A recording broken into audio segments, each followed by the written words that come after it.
alla och välkomna till specialavsnittet. Välkommen till sagorna från en tackle-shop och Tales from a tackle shop. Welcome. Välkommen till England. Tack så mycket. Det är kul att vara här. Perfect. Alex, you'll go. Hello everybody. Oh, in Swedish please.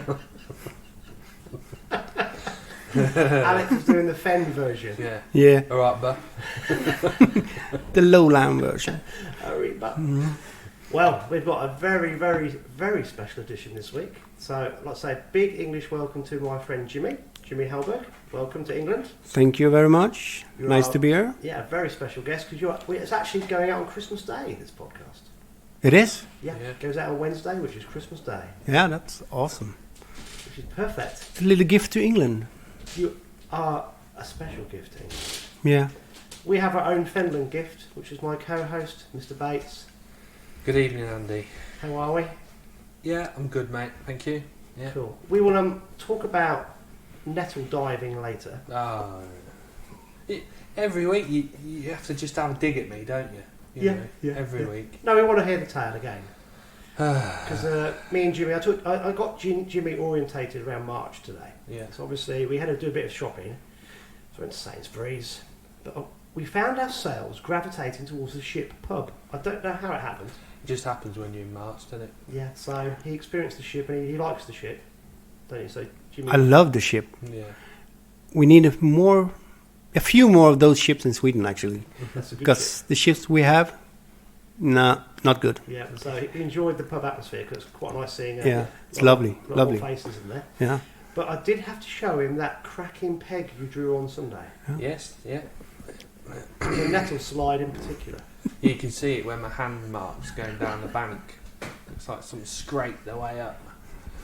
But Some crazed animal trying to get back up the bank. I think the people that walk past, I think it made their Christmas anyway, watching a fat fisherman slide down the bank with all his fishing kit straight through a load of stinging nettles. So, yeah, I think they didn't laugh too much. Seeing you tell the whole story, come on, this is funny. So you drew a rather special peg on something. So I've drawn my usual, well, not my usual, I've drawn it twice now. Peg underneath the clock tower, but towards the bridge. Bearing in mind the river is probably one of the fastest I've ever seen it go through, and the flow comes straight through the bridge, and basically all the flow goes in this little narrow bit. And to make it worse for me, there was a boat on the far bank, so it was 6 metres to a boat, and 4 gram flat float just sat sideways, couldn't do a lot with it. Anyway, I thought I'll be real clever, I'll put all my fishing kit over the railings at the top of the bank, so we keep walking down the steps all the way along, putting a box down and keep going backwards and forwards. I thought I'll be really clever. Anyway, I said to Simon Smith, who was on the next peg, I said, you know, come and get this. Anyway, couldn't get up the bank. Got halfway up the bank and sliding back down. Or halfway up the bank. Anyway, I managed to get up and chuck it all down. I had 2 things left. I had my ground bait bowl and then my rig stack. And I'm sort of at the top of the bank and I'm just about to go down. Well, I've slid straight down, holding my ground bait bowl in my left hand and in my right hand my rig stack, and I'm sliding down straight through all the stinging nettles, and Simon is like absolutely in hysterics. I think the water level come up 6 inches when he was crying from laughter, but so that really set the tone for the day, really. It's all going downhill. Yeah, literally. Yeah. And I thought, I weren't even going to set up. I thought, no, I'm gonna fish, see what happens. And after 10 minutes, I thought, why did I bother setting up? It was comical. It was one of them soul-destroying days where I couldn't pack up because 3 or 4 pegs to my right were all in the way. I didn't want to ruin their fishing. I did have to get off my box. I couldn't just sit there all day and let it wind me up watching them catch a fish a bone. And I think it took 4 seconds for me to put my rig in before it was at the end of my peg. That's how fast it was. So I went for a walk and the only good thing about that peg is Costa Coffee's next to you at the top of the bank, so that's the only good thing, and Baker's Oven's only just a little bit further. But you have to get up the bank. Yeah, so I had to climb round all their gear. I was like limboing underneath all the top kit roosts and moving landing net poles, and then through all the goose shit at the bottom of the steps, up the steps, And then when you get at the top of the bank, every local's looking at you like, oh, look at that fisherman, what's he doing? So were you covered in mud and Covered in mud, ground bait, fish shit, goose shit, everything you can think of. So I was quite happy when the match finished and I could go home. But I don't normally say that about my fishing because I love my fishing and that, but I didn't enjoy yesterday one bit. Not at all, mate. Not at all. No, when we looked, when you were telling me what the peg you drew, I remembered it being steep, so we did have to go and have a look on purpose, and it didn't look fun, did it? No. For skiing, maybe. But Yeah, that's what I said to Simon. I said, I know where I'm coming when it's snows everywhere. Yeah. Perfect. Yeah. Oh, I'll just have to write that one off.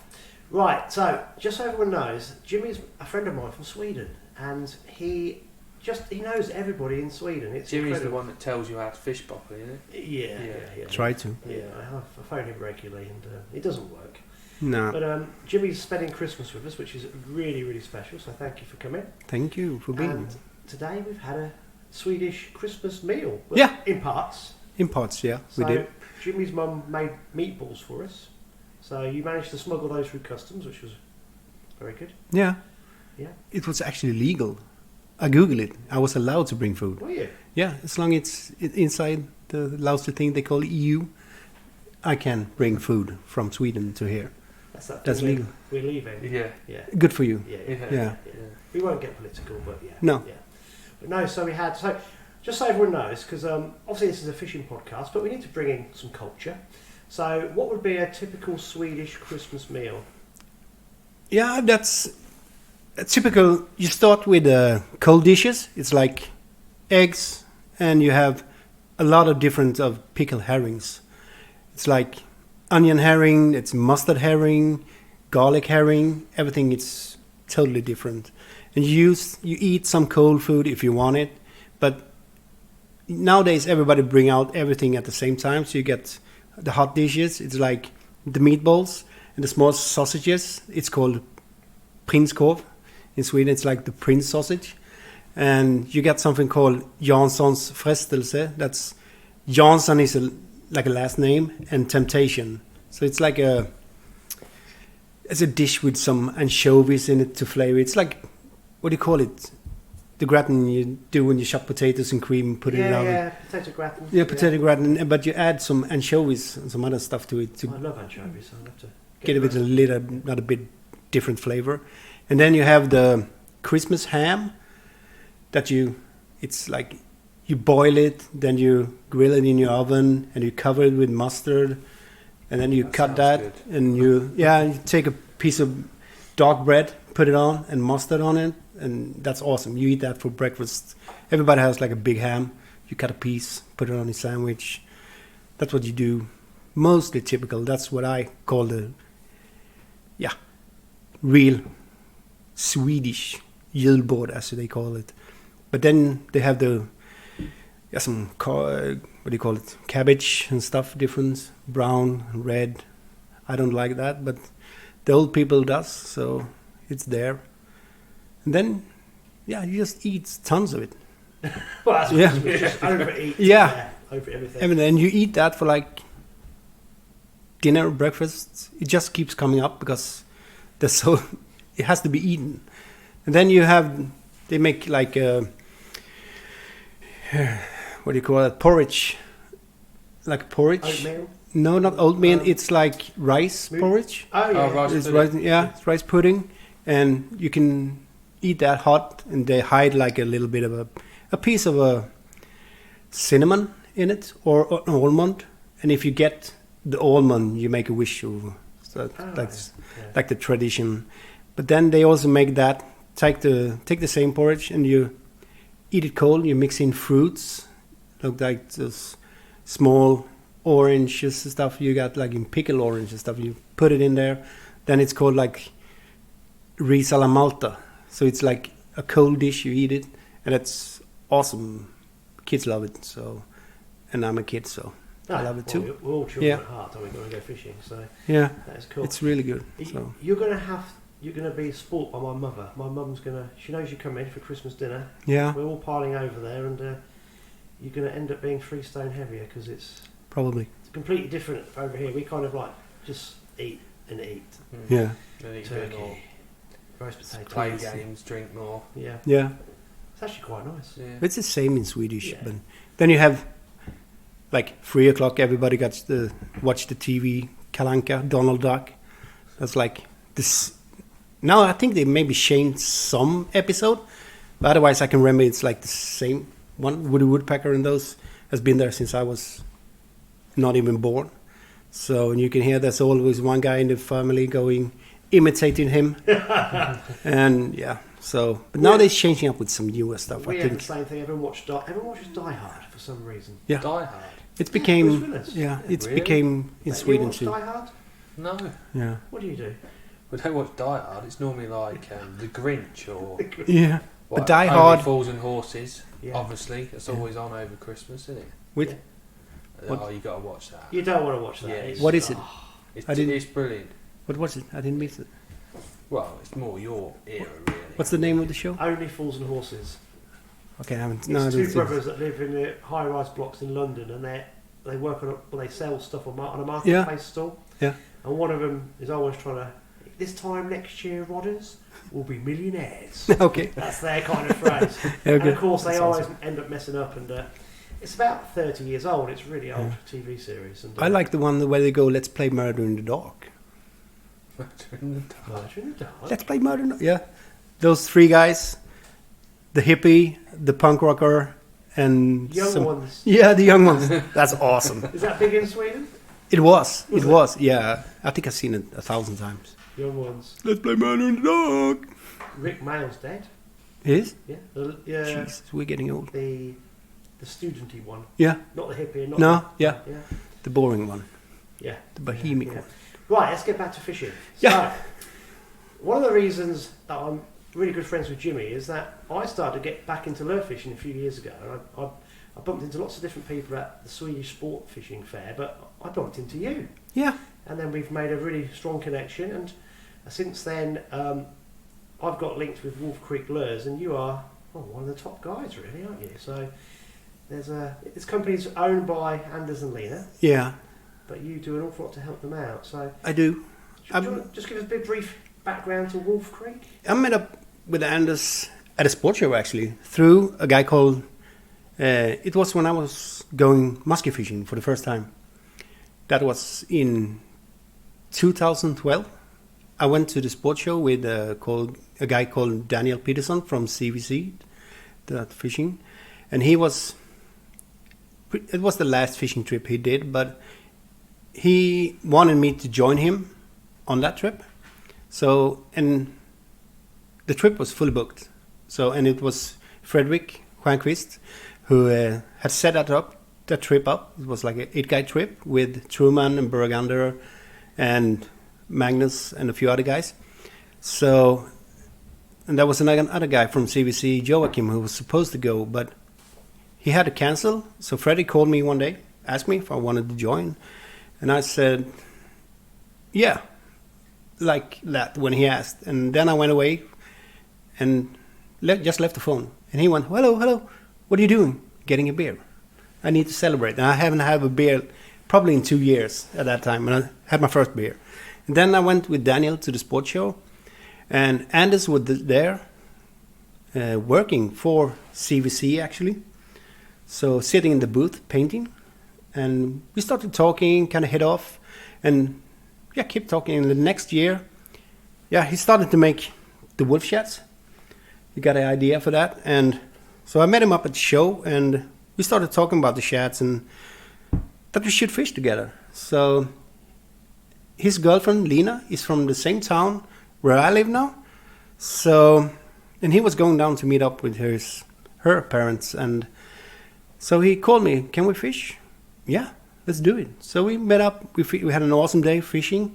We didn't caught that many fish though, but we had a good laugh, talked, and we talked about fishing, and we started trying out the baits, different rubber styles, and he had some other different models he wanted to try, and we fished those and discussed things. And he asked me, if I wanted to help him.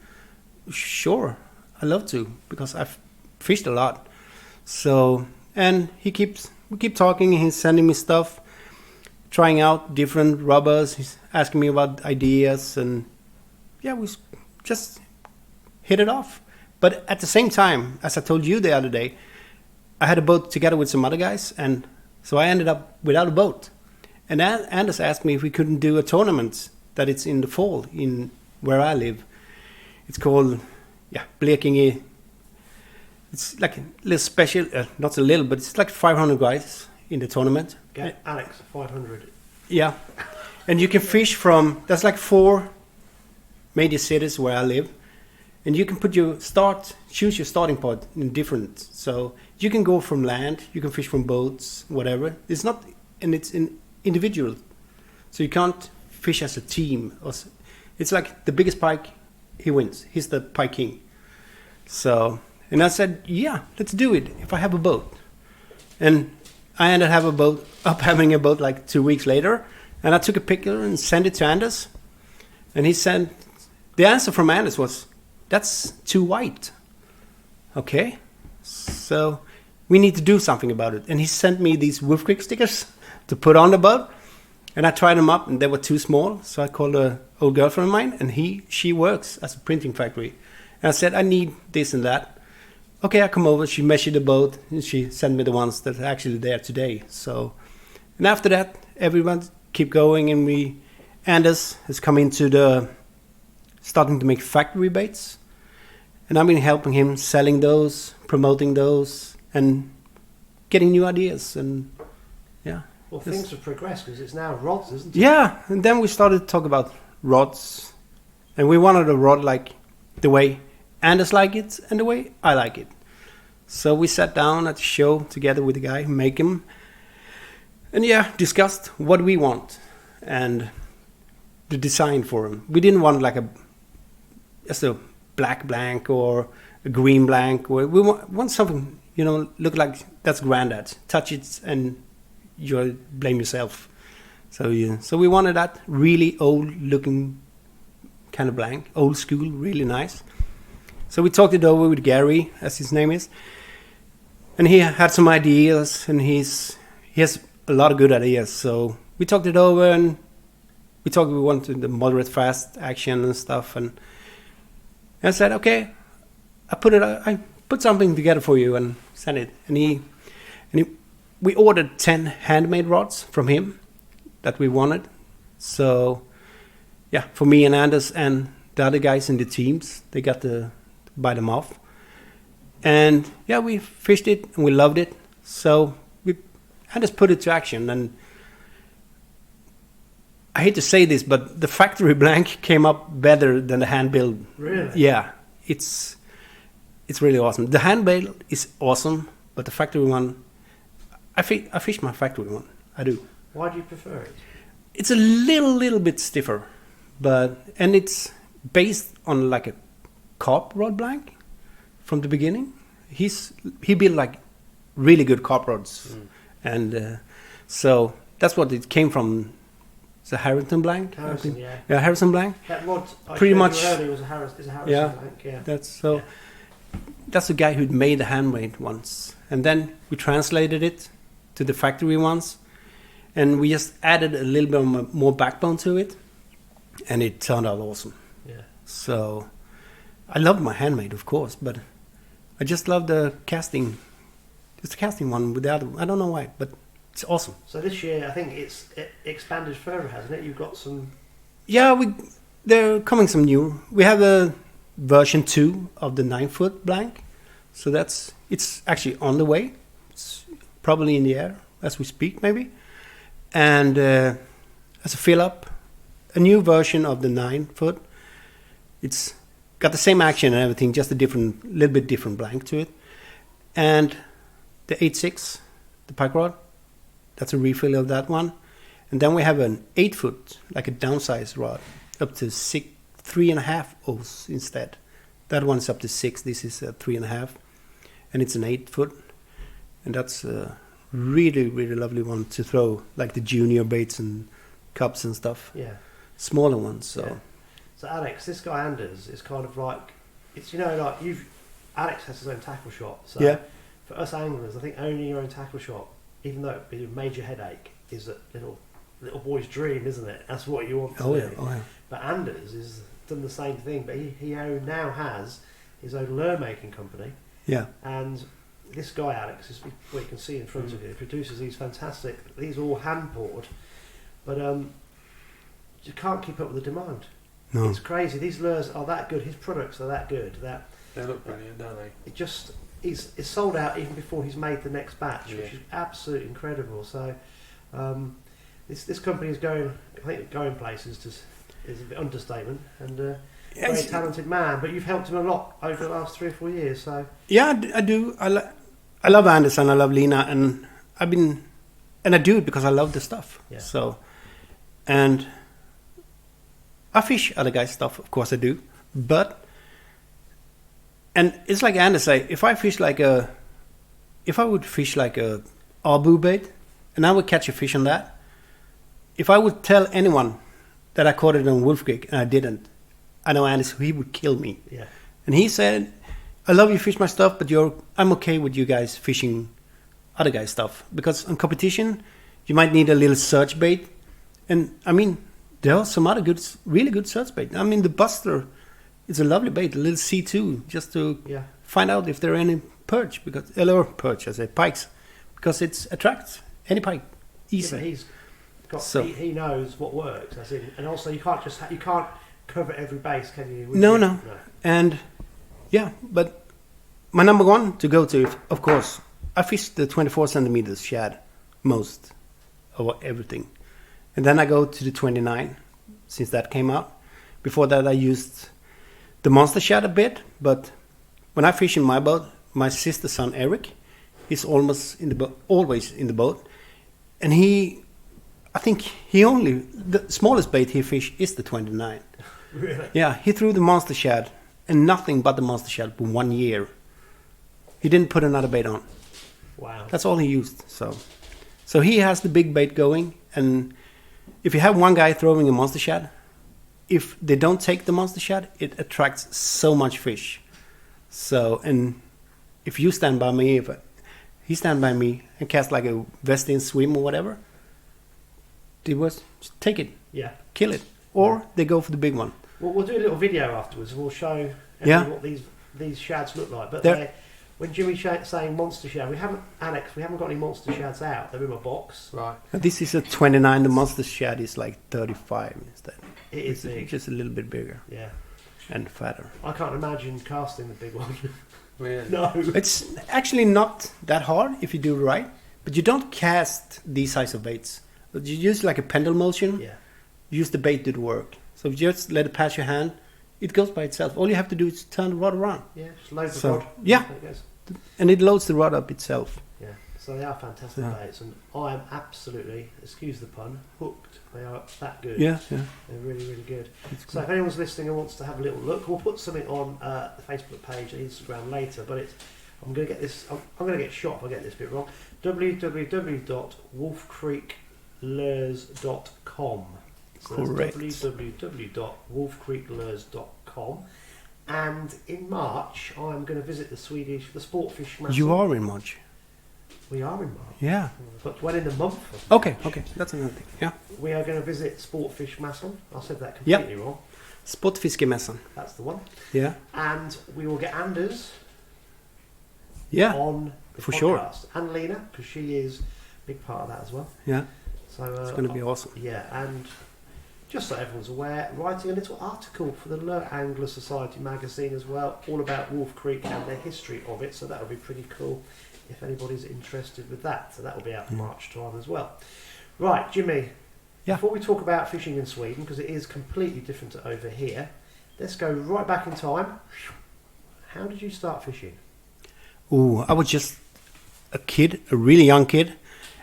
My granddad actually was a fisherman, so he had his own little fishing boat. So he went out, fished, come back in the end of the week, and he took me fishing when I was a kid for perch and smaller stuff by his bridge where he had the boat. And I'm pretty sure he fooled me, hooked the fish up before, but I don't know. But that's caught my interest, and my grandma and my granddad, they've been living like 300 yards from the Baltics my whole life. And I used to live on the farm country, but then my mom and dad bought a house. It's like 15 yards from the Baltic. So we had a dock just outside the house. And my dad had my uncle buy a boat for us. So, and I don't know what you call those. It's like a square little wooden boat with flat bottom. Like a pontoon. No, it's like, no, then you have an outboard. I don't know what you call it. We call it EKA in Sweden, Eka. It's like a little pontoon boat, I know what you mean, with a flat bottom. Yeah, it's flat bottom, but it's pointy and let's bend it like that. And yeah, my dad put a 9.9 on it, and we just ran the Baltics with that. 9.9. Yeah, and you know, on the Suzuki ones, you can just remove a little piece in the intake, and it's a 15 horsepower. So we did that. So it's quick then. Oh yeah, it's really quick. It come up like plane like nothing. So we run around and started fishing, got the stuff, and we fished for pike and the kind of needlefish I showed you. Mm-hmm. Because, yeah, when it's like, is it in April maybe? They come in, all those needlefish, it's like a godfish. They come in to spawn, and they're passing where I live. And they come in the shallow waters on the sand. And this is all on the Baltic? Yeah. Yeah. And if you do like a float, like those casting float, and you have like a foot of line, a 3-hook, and a piece of herring, you throw it out there, you can see the Baltic goes like a mirror, like that. All the fishes are turning. And then like 800 of those going for the same piece of herring. You really just scream. So, Yeah. so that's what we did. And it's pretty How much... big do they go then, garfish type things? I actually caught one not so long ago. It's maybe 7 years ago. It was 1 kilo and 680 grams. That's actually the Swedish record I found Really? out. Yeah, because the Swedish record is like 20 years old and it's like 1500. But it was so fat, so I had to take a picture of it and measure it and weigh it. And a friend of mine called Goofy, he yelled me out because I didn't register it at the Swedish record. But I don't know if I want the Swedish record for the... We call it the nebjeda, or they call it hornfish in Denmark. But yeah, but they're pretty much, they're like 2 feet long, maybe. There's some skinny long ones, and some are a little bit fatter, and they make a really, really good fight. They jump and they spin around. So on the right gear, it's the best fish ever to take a kid out, because you don't even need a hook. You can have just a piece of yarn in the end. And they have so many small teeth On their beak. in the beak, Yeah. so they just get stuck. So you just take them, then you just take the yarn and push the fish forward. It's gone. So So how old would you have been when you were out on the boat? on my own, Yeah. probably 5, 6, something like that. But my dad and my mom, they always been in this. My real dad, he died when I was 4, but he started the search and rescue in the town where I live, together with a friend. And they had our private boat to go out and rescue people. It was an escort with a 70 horsepower or something like that. And they went in pure storms. They went out in that boat just to save other people. So they started to build that station up, and now it's one of the biggest one in Sweden. Wow. That's the one who they test out supplies, send it away and stuff like that. And my stepdad, he has been the chief in that. Chief is like the mechanical guy. He's really good, and he worked for a shipyard with engines and stuff. So he's doing that, and they were, always on the lake and outside the waters. And so it's me and my brother. We've been on the water since, pretty much since we can walk. And when I was 2 years old, pretty much, let's say 2, 3, before I couldn't swim, of course. I had my life jacket, but they meet up with the boats and they put me over and the dog over. So I get meeting the other one. One is going in, one is going out. So they just flip me over, take me ashore. That's your parents, wasn't they? Do yacht races. And Yeah. things. So But you were saying to me earlier that even though you're out at an early age, it was always life jacket. life jackets, it's been like mandatory. And even if I'm just going out on the docks, that's a life jacket. But you slip. Yeah, and I was a wild kid, so... But it was the same, my brother, and he's like... What is he? He's like 6 years older than me. But he got life jacket on. Otherwise, you just don't go. Yeah. And What a great environment to grow up in. yeah, I don't remember, but we were out on an island, like all the boats going out in the summer, and I was down there throwing paper plates on one side of the dock, catching them on the other side. And of course I slipped, so I went in the water and just drifted away. So it took like an hour before they found out, but I had my life jacket, so I was happy. So warm in the water. And so my mom panicked a bit, but my dad said, yeah, he has a life jacket, so let's go get him. So they just picked me up. Wow. So back at it. So you were you were in boats fishing from a very early age. Yeah. And then what did you in your teenage years still fishing? Yeah, I fished pretty much up till 20, I guess. Then I moved from one city to another. Just kind of get out of it. I didn't fish. I met up with Lydia, who has my daughter with. I didn't fish. I think we were together for like 10 years. I didn't fish. I didn't cast the bait for that whole period. And I didn't have any stuff because I gave all my stuff to my brother. And then we separated. And I found out I needed something to do. And my friends asked me, why don't you come fish again? And okay, I tried. And I did. And yeah, it escalated. That's for sure. Yeah. It took a year from having nothing to having like a ton of stuff and a boat. So, and then, I kept fishing and started meeting some new friends and old friends especially. And finding out that old friends and new friends, they knew each other just because they kept fishing and I've been out of it. So and then I met up with a guy named Johan, who just having coffee, talking, and he said, you should go fish with my brother. And that was Daniel, who actually fished. He was like a pro staff for CVC.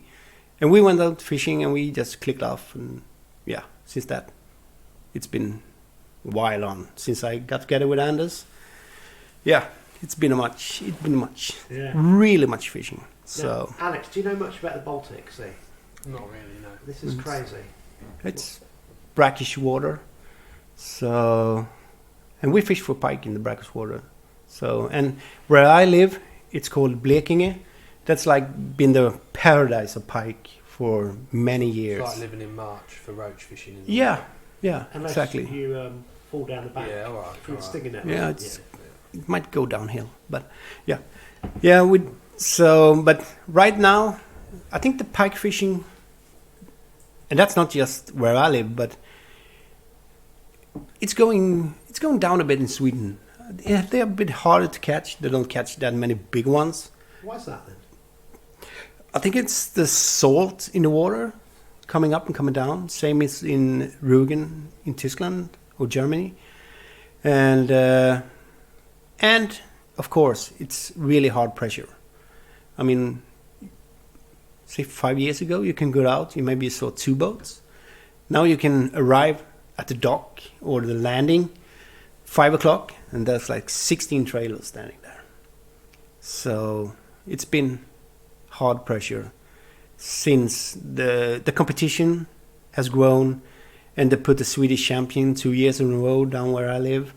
So everybody want to go pre-fish, and people have been catching good fish. So of course they want to go fish. Alex, this Baltic is amazing because the pike in brackish water, but there's massive herring shoals. Oh yeah, I can't get my head around that. Yeah. The pike are actually in amongst the herrings. yeah, So it's proper. It's a sea. it is. But there's loads of islands, aren't there? Near. Oh yeah, tons of them.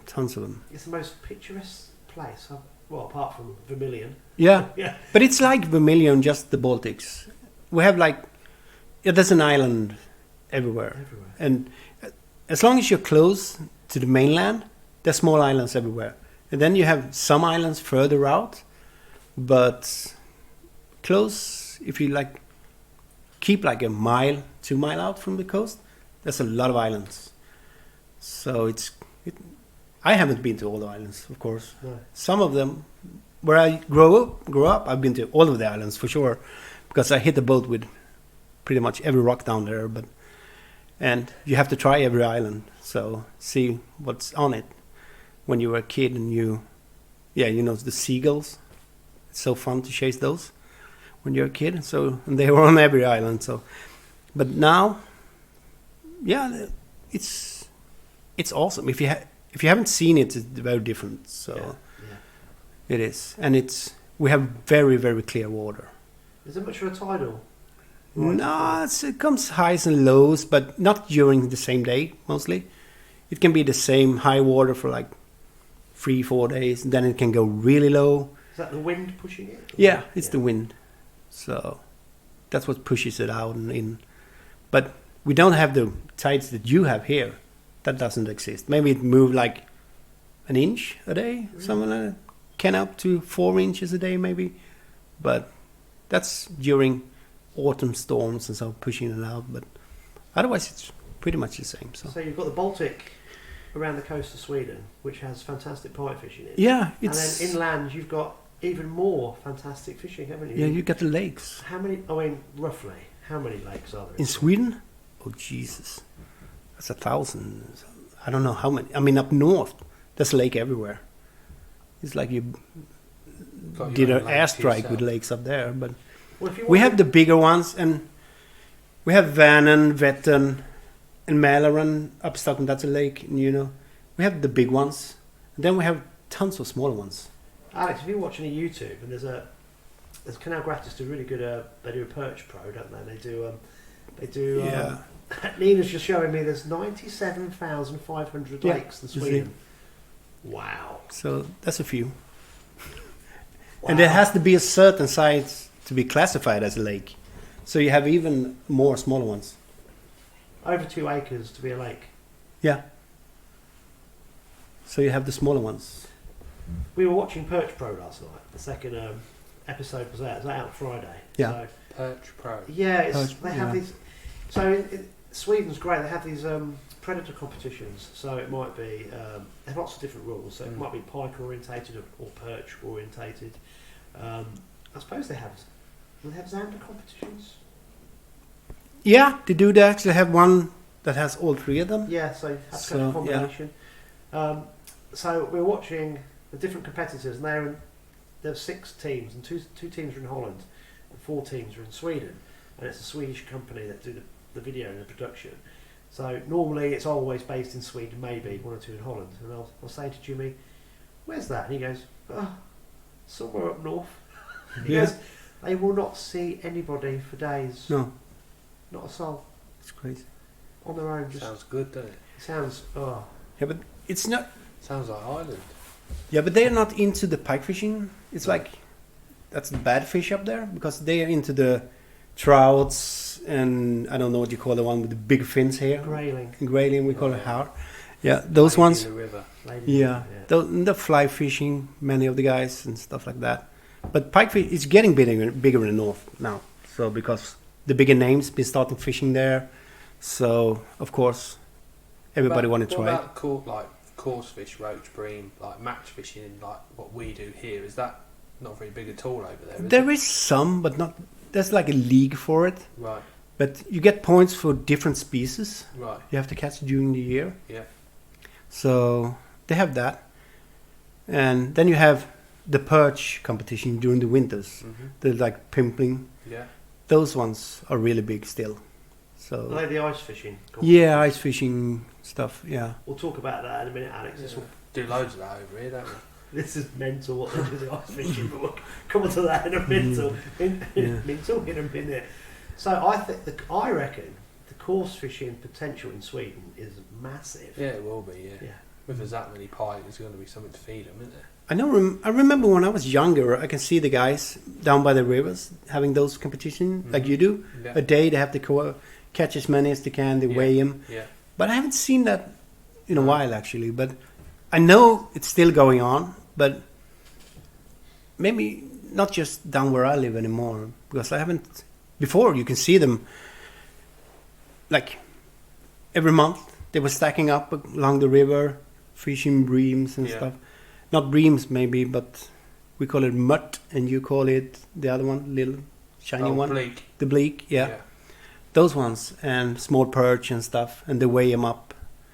But I haven't seen it many years now. No. And we started talking about it yesterday, and I remember I had not seen it. And I have friends doing that specimen fishing. They do a lot of different competition, but nothing like that anymore. No. So We after our little adventure to the ship in, before that we dropped in at Millview, yeah, Right. just because obviously an English tackle shop is completely different to Yeah. what Jimmy's used to. I bet theirs don't even smell like a tackle shop, does it? Ours smell like maggots and no. ground bait and No. stuff like that, whereas yours is all clean and Well, I thought he'd be. I mean, you have the baguettes in like gallons buckets here. At home, you buy it in just like a little jam can. yeah.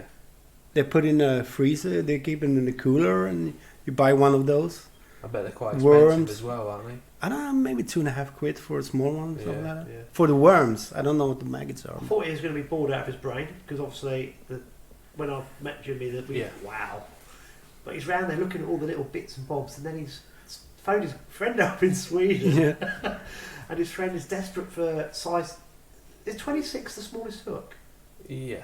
Not a 32, is there? They used to do 32s, 30s, and Yeah. 28s, but Yeah. 26 is smallest you'll Because find. that's what he was Yeah. asking for. He was. he wanted the 32s. Yeah, 32s.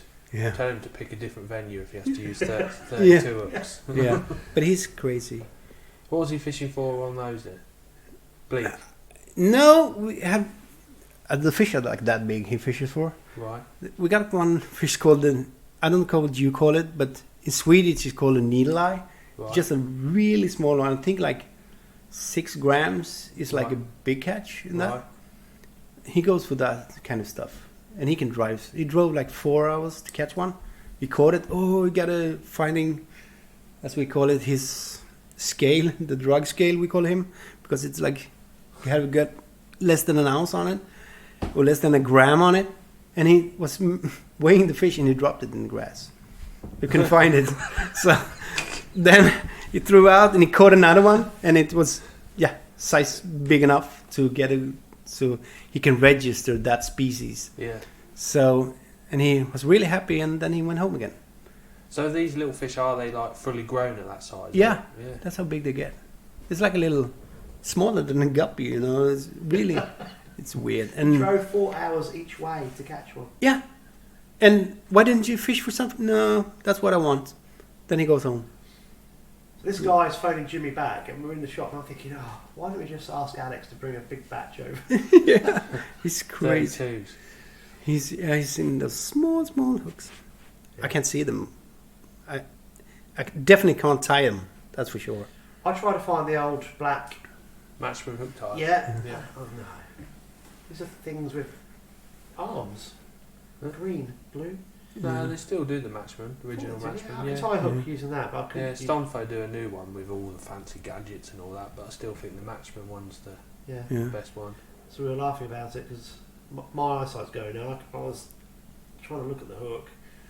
Oh, Yeah. yeah. And I showed him, I FaceTime and I hold him. Oh, that's big. That's a 26. Yeah, but that's the smallest one he got. Okay. Yeah, get me a few packets, each of those then. Yeah. Okay, sure. And then he wanted those isotopes. Yeah. Looking, but he didn't have that. The isotopes. Maybe we'll talk to Alex after. Yeah, Some probably. stuff for He you. have some. Right, ice fishing, Jimmy. Yeah. Alex, what I know about ice fishing is It's cool. these guys drive out on these lakes. They have. I'm going to shut up. Is it a hand drill? What's the rules? Nowadays, they have the motor-driven or the electric-driven drills. They used to have the hand drills before, and then you go out. I don't know how to do it in competition, but I think you're only allowed to have one certain amount of holes, and then you sit there and pimple, and they catch as many perch, whatever they go for, as they can in a certain amount of time, and weigh it in. You've got to bear in mind, there's not much sunlight, is there? No, it's dark up there. It's not. I think it's dark where I live, but up there during the winter, I don't. Maybe they have 3 hours of light tops up there. 3 hours. Yeah. Yeah, So what they got a sled Yeah. with a big old hand drill, and basically are they drop shotting or using? they're just wire using baits? small pimple rods and just sitting there jigging it up. Like they have some bait called a mormiska. It's like a little one with a center. You just jump it up and down, and they're small baits they use for the. They fish for those really small perch. They just want as many as they can. There's a time limit, and off they go Yeah. on the ice. And I think you have to protect your holes Yeah. Because someone else can fish within a certain distance. So Yeah. if you get a going spot, they stop fishing it and drill holes Yeah, to keep everybody around away. it to keep Yeah. everyone away. Right. But Okay. physically drilling these holes, Yeah. can you imagine? Yeah, some competition, I don't think they're allowed to use engine-driven. No, happy hand. Yeah, hand you drills. have to. And they build those, like the trawlers you got, but with a sled on it, and they have perfect spots for the rods, for the drills, and for everything. It's like a set-up van, you know. They put it out there and they keep running. It's not like in the States that you can run a house out. Have you seen what they do in the States? Mm. They've got these, what are they called? It's like sheds on wheels, aren't they? Yeah, Yeah. ice fishing Yeah. sheds. Right, yeah. Or ice fishing castles there are now. And they drop because them down in the ice. Yeah. And they sit there in their chairs. They've got Yeah. fish finders that they put down the holes it's crazy. with their beers. Yeah, and it's cold. I mean, ice It's the fishing best where place. I live, if there is ice ever, sometimes the lakes freeze up, but most of the years the ice ain't that thick, so you can get out. But when you can, it's freezing. And I mean, I don't do it because honestly, I would get too drunk to keep the heat. So it's like it's not for me.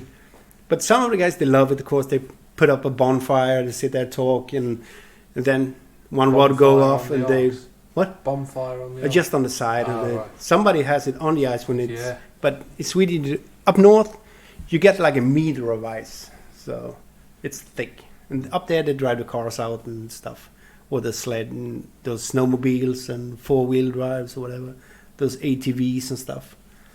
So, but we don't get a thick ice. So you have to walk out.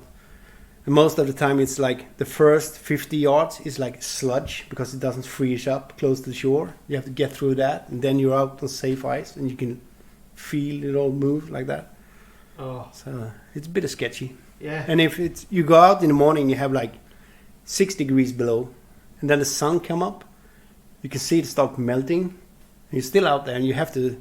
So it's the ice closest to the shore is like gone when you go back. So you have to have good speed to get over it.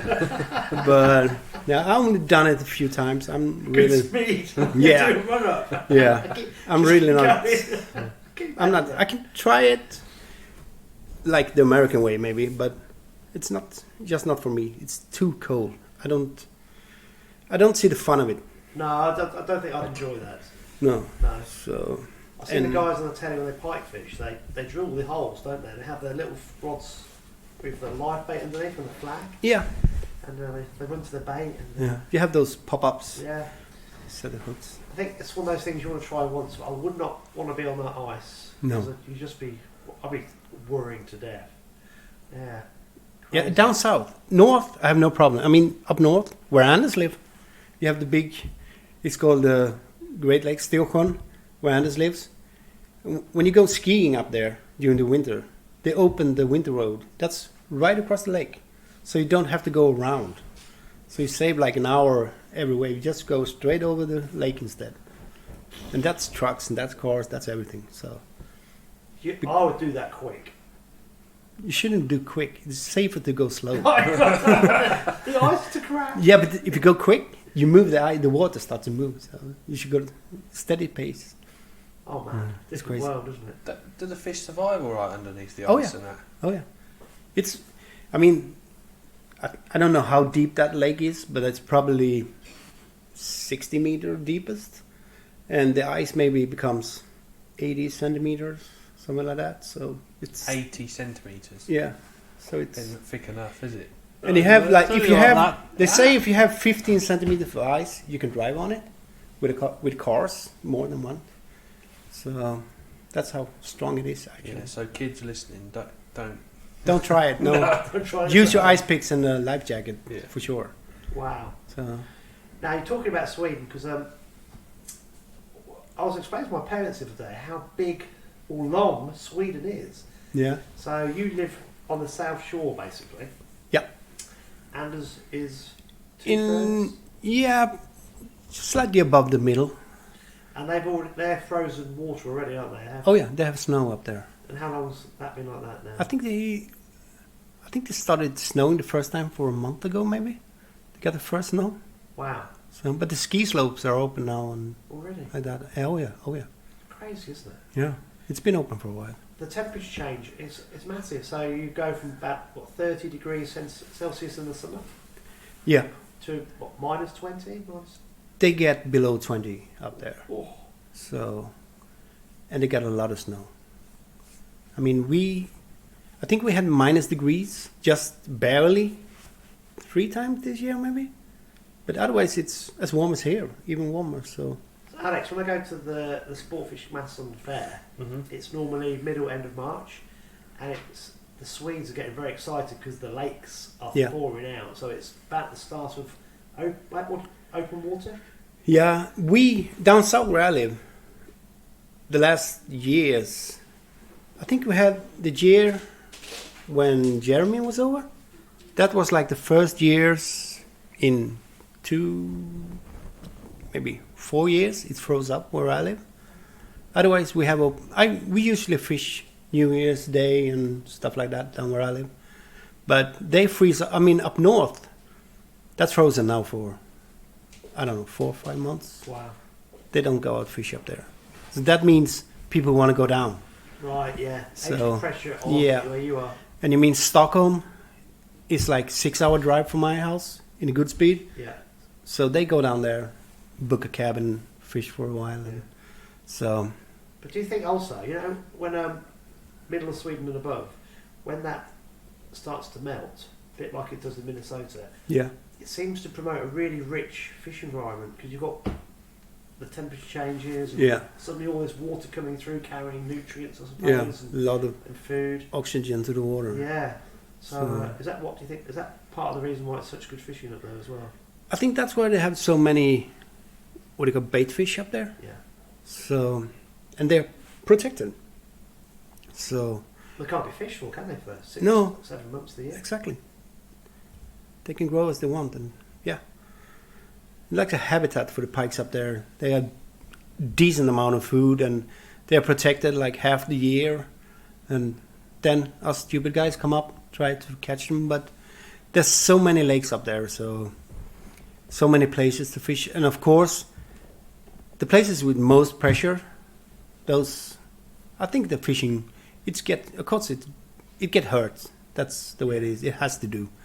But nowadays, before up there, everything got killed. That was like, it's dead. If you catch a pike, it's dead. But even now, they keep it and let them to more and more people putting them back. So. Oh, is that the philosophy up there? Was it to what for food? Yeah, it's a predator fish, and they want the trouts, they want that. I got you. Yeah. And it's like everybody think that if you remove the pike, the trout will be happy puppies, but they're not, because the whitefish will take over and that will kill them. Pike keep a lid on the balance. Yeah, it's like like the bouncer at a nightclub, keep the bad shit away and fix it up. Yeah. You need the pikes, you do. You need a perch, you need a predator. So, just to keep. I mean, you take Florida, whatever. You can see the shark swimming next by the other fish. And there's so much fish down there, it's crazy. So, that's the same. You should take away all the sharks, see what happens. Yeah. Be crazy. It'd be crazy. That's the same with the whitefish. They're needed to clean up. They eat some other stuff that we need to get rid of. So, Alex, got a little tale for you. We were in Jonkoping last year, and Matilda, who's she's about 25, 30. She's had so many different jobs within media and fishing already. It's crazy. And myself and Nina were talking to her, and her boyfriend had just bought a house up north. Yeah. 30,000 euros, I think this house was. Massive. I think it was about 6-bedroom. And it was linked to a lake. Yeah. And she said, we're going to explore the lake because we don't think anybody's ever fished it. Yeah. Look at his face. Yeah. And, her boyfriend was going to start guiding, I think, next year. And they were going to explore the lakes in the area because obviously they can only do this in the summer because it's going to be frozen over. Oh, yeah. But the way she was explaining it was just like untouched by human hand. Yeah. And the reason why the house was so cheap was because it's quite hard living up there, I suppose. And it's too far away. Yeah. But she said for a business potential of guiding, we've got the fly fishing, the night fishing. Everything. But these lakes, they had no knowledge of what was in there, and they didn't know anybody that had fished them. You're just thinking, that's utopia, isn't it? Just to explore everywhere. And the hard thing up there, it's like there's no access to the sea. You have to run your boat through the woods, back it up, because there's no ramps, there's nothing. You maybe find a decent road leading down to the lake, because many lakes doesn't even have a boat in it. So these lakes might have streams linking them. Yeah. Oh yeah, they're connected for sure. Oh, they then connect to the Baltic. Oh yeah. Yeah, maybe not the Baltic, but they connected to another big lake or whatever. So it's even more exploring, isn't it? Oh yeah, it's crazy, but sometimes it's just more. When you're a little kid, that's what you used to like. Yeah. Some of them are connected by just small creeks, you know. So you can catch those really small trouts in there. I don't know what you call them. We call them bäcköring. That's like a creek trout. It's just small ones, really shy. You have to sneak up on them, but you can find them in the smallest creek. You can find those really small, beautiful fish. So you catch them with the small hooks. So, but up there, I haven't fished up there in a long time. But my sister used to live in Dalarna, and that's closer than Anders. It's like in the same height as Stockholm, just further in the country. And they have a cabin, or her old husband, they had a family cabin by a lake. And nobody fishes that lake. And they got huge pike in it. We know that because somebody fish with net and they catch them. But nobody throw a lure up there. And we talked about it, me and my sister's son. Maybe we should do it. Just pull a boat up there and put it in there. And I think that sea is in the middle. There's a big hole. It's up to 100 meters deep in the middle. Are they crazy? It's like a fresh water's coming up on it too. And I caught some really nice perch in it, just from the dark, you know. But there should be really, really big pike up there, and nobody fish for pike up there. Alex, when Jimmy says really nice perch, 2 kilos? Yeah, they're good. Was that 4.5 pounds? Yeah. Oh, we had some 2 kilo perch. Yeah, I caught some. They were 3, maybe up there, but there was a lot of them. Kilos. No, 3 pounds, 1.5 kilos. But I mean, I didn't catch one. Maybe I caught 30 of them. Really? Yeah, and of course, there's a big one too. But I was just with a worm, you know, casting out that. If I had a real rod, and a jig or something, I bet you can catch the big ones. Yeah, or if you use a maggot or whatever, live bait for them. So that would be awesome.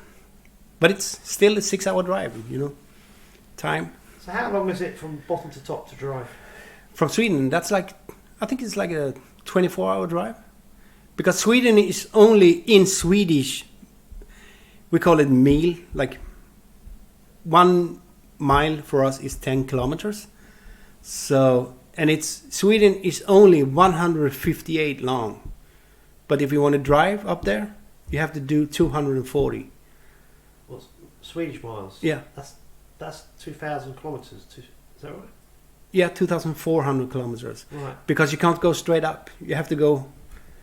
So it takes, otherwise it's like a 15-hour drive and you're up north in the top of Sweden, but you can't go straight, so you actually have to do almost 1,000 kilometers extra just to get up there. So wow, that's weird because Sweden, it's not that long actually, but it takes a long while to drive it because compared to the UK, I think you can fit about 2.5 of us in Sweden. I was comparing. Yeah, I don't know how long it is. Yeah, it's a long, long country. But I mean, if you take from Minnesota, where you've been, to Florida, the length of Sweden is half that. Well, half. America's just a Yeah, but the halfway of Sweden from Minnesota to Florida, that's the whole length of Sweden. Well, let's talk about America crazy. now because Alex, even though Jimmy's Swedish, I'm sure he's half American because he's been over there a lot now, and you love it, don't you? I love it. How did you start musky fishing? That was through Fredrik Stjernquist and Daniel. As I said, I got an opportunity to jump on that trip. So I did that first trip. And that's 2012? 2012, as it says on my arm. And I jumped on that directly. I didn't even think about it. I mean, and we went for 1 week and we fished with Brad. That was the last trip Brad Hoppy did guiding, that 2012. So, and I just loved it. I think I caught 5 muskies my first trip. And now I got the musky fever, so to say. And I just love the States in general and love the people because they're so nice, so hostile. Not hostile. That's the other way around. Jesus. What do you call it? Just so hospitable. Hospitable, yeah. And I just loved it. So, and then I was supposed to go back 2013 with Frederick and those guys, but that trip never ended. And Thomas Söberg from Fishing Fever, and he has the Getaway Tours, that company. He offered me another trip to Panama to go there, just like, a little bandage to my hurt. But I did not. I said no, thank you, but no, thank you. And then 2014, me and Frederick and Christian and a guy called Mini, we went again, and we had an awesome time. We went to Pelican. That's when I caught my first 50, and 50-inch muskie. Oh, right. Yeah, I caught it on top water. And in the winter, Alex, these muskie are big and fat, aren't they? oh yeah, So we tend to go in the summer where they're a bit leaner but they're long. yeah, We caught them end of October. They would be serious. yeah. November, Yeah. they really be really fat. So how big do they go then, muskies? 60 odds the record, isn't it? Yeah, Centimetres. No, pounds. Yeah. yeah. And I They think measure them. I know 58-inch has been caught. I know that for sure. They say there has been caught a 60-inch. There's 2 they reckon, but Yeah. they don't recognise them as the record because No, they don't quite believe it. but the record 57 and something for length, catch and release record, because before it wasn't catch and release, so you had to kill it. Right. So they didn't want to do that. So no one want to claim the record, so to speak. Mm-hmm. But a few years back, they acknowledged catch and release records. So it was like 57 and a quarter, I think. And that was in Pelican Lake. They caught that fish. But now I think there's a 58 and something, the new record. They caught it this year, I I'm trying think. to wrap my brains because I had the same conversation last year with Brad and Matt. Yeah. And one of... Is it Matt who's had a 50... Has one of them had a 56? Brad. Brad has. Yeah, he has. Yeah. Yeah. Yeah. And These are seriously big yeah. creatures. Yeah. And I was You so... catch them that big on the drains, don't you, Andy? Oh, I should have said that. Oh, sorry. Yeah. Secret. Ooh. Well, that one in my living room was 54 and a half. Yeah. So that was the Well, first that's what one. he tells everyone, isn't it? That's the first one I That's ever what he had. tells. Yeah. Talk about... Yeah, but I had the trip I did to Vermilion, the first trip. Let's continue where we were. But Yeah. 2014, I went with Frederick and those guys again. And as I said, I'm hooked. And when we were there, Frederick said he wasn't making a trip the year after. And Jerry Sondag, as the guy I made the bet, when we came there the first day, he was sitting with Jason Hamonic. And they were discussing tattoos and stuff. And I said, let's do it like this.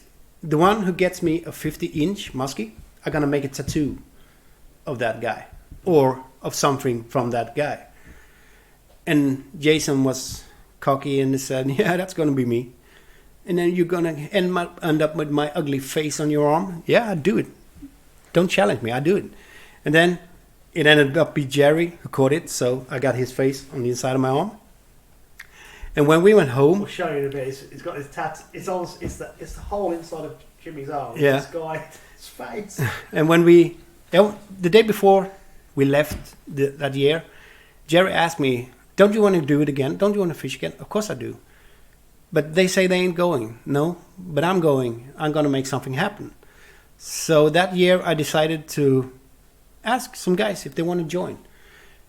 And I didn't think so many people wanted to join. So I posted it. I shouldn't have done that because I got like a few hundred messages about musky fishing. And then we were, 6 guys who went the first year, like close friends that I knew want to go. And I said, are you sure? Okay. So I booked the guide.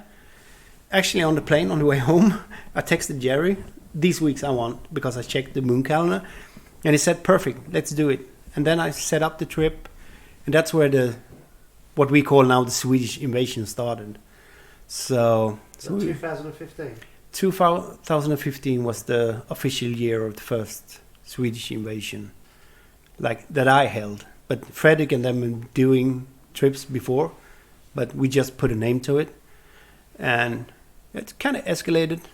2016, first trip I got Anders and those guys with me, Mr. Wolf Creek himself, and his first musky, the last day of that trip, that was a 50.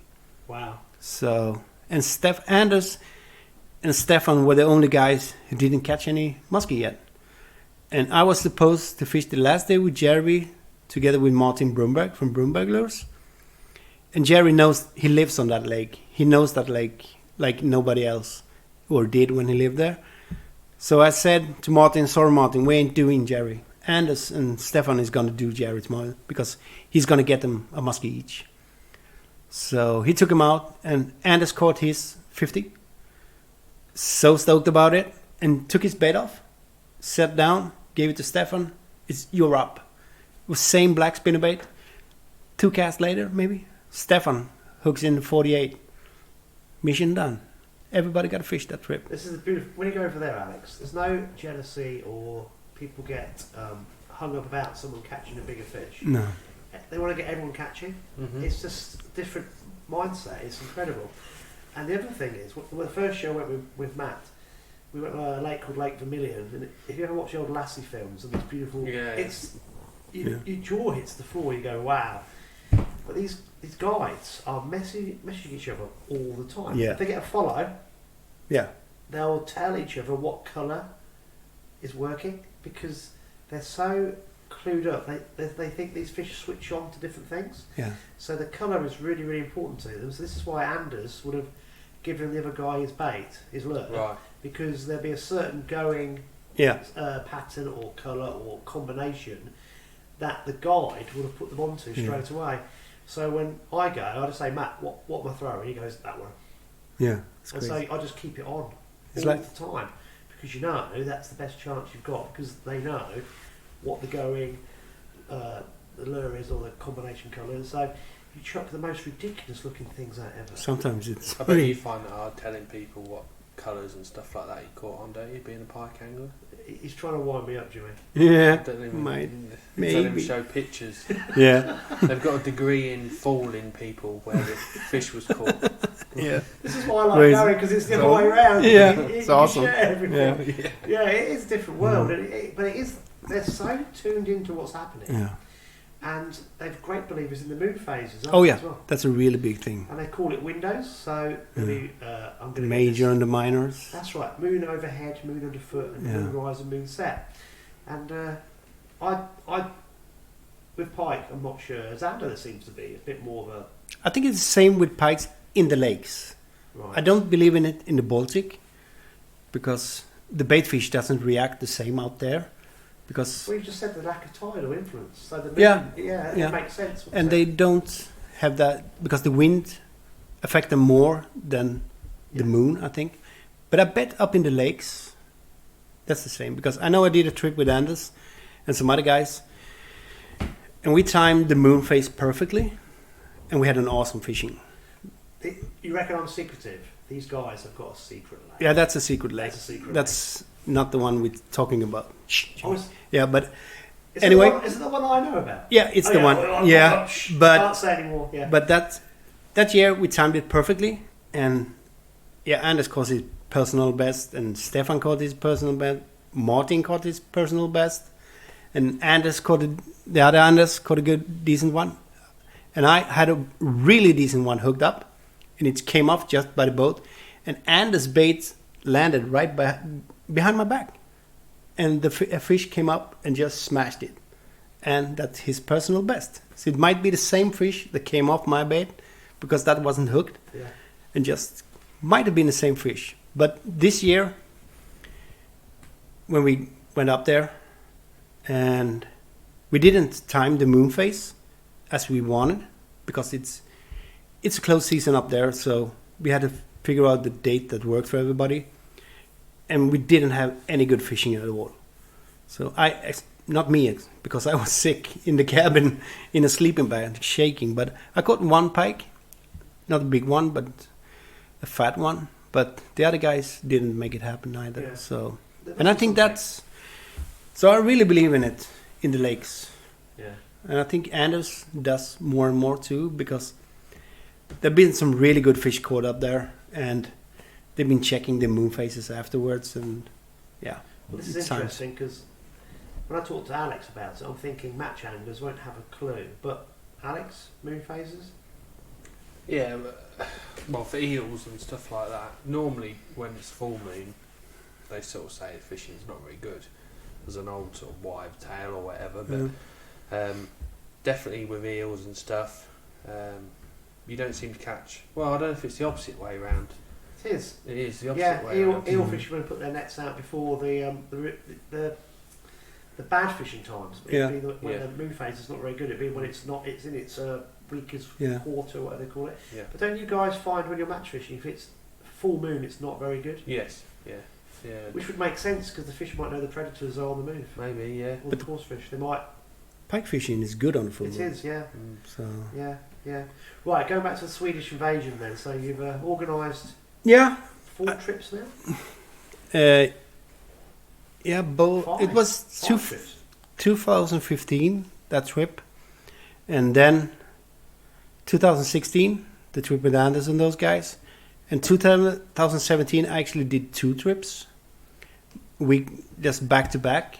We went 14 guys to Lake Vermilion, and then I just dropped those guys off at the airport and picked up 5 new guys, and we went up to Pelican where I've been before. So due to that, I can use a cabin up there that belongs to Jerry's brother, actually his family, but he kind of elected me to the clan of Sundag due to the tattoo and stuff. So we got to use that cabin. So we used that for 2 years. And yeah, so I took Martin and Melon Lurs, you met them, and Christopher Forsmark, and a guy, Olle, from another tackle shop. We went up there and had awesome fishing. So in Vermilion, both Roy and Niklas, they caught the first muskies, and those were 53 inches. Wow. And I think Matthias caught a 52 and a half. And Daniel, a guy, sadly dead today, he caught a 51 on the wolf shad. And yeah, we had a lot of fish coming up. I didn't catch a fish though. I fished 2 weeks for muskies. I didn't catch a fish. Yeah. I caught one that year on a sucker labet. Doesn't count. So I fished 14 hours a day for 2 weeks casting, and I really fished for those. I really casted a lot, but no, I had like 60, 70 followers all the way up to the boat, in the 8, around the 8. No, just didn't hook up. They didn't want to bite. They're Did you crazy. catch any little ones, like smaller ones? They're all like big. No, I didn't catch anything. They get them in So they're not- high 30s, like inches, don't they? So how do they Yeah. just disappear and then all of a sudden appear? Well, at No, 30 centimeters? but if we caught a few, they caught the micros under 30, the smaller ones. We caught a few of those. I know Anders caught like a 34, but they haven't been stocking Vermilion. Now they did it again, but they haven't done it for a while. Right. So the young fish that's supposed to be there has grown up Mhm. because they don't reproduce themselves. Right. So Muskies are weird. yeah, What, I'm going to correct me if I'm wrong, Jimmy, but they kind of not when they're not like pike that spawn in shallow water. They spawn on gravel bars about 10, 12 foot. I don't actually not sure how they spawn. Yeah, I that's don't what I've been remember. told. Yeah. But because It's about the rocks and stuff. something is it. A lot of them have been caught and killed. Right. So a lot of the natural musky stocks have gone.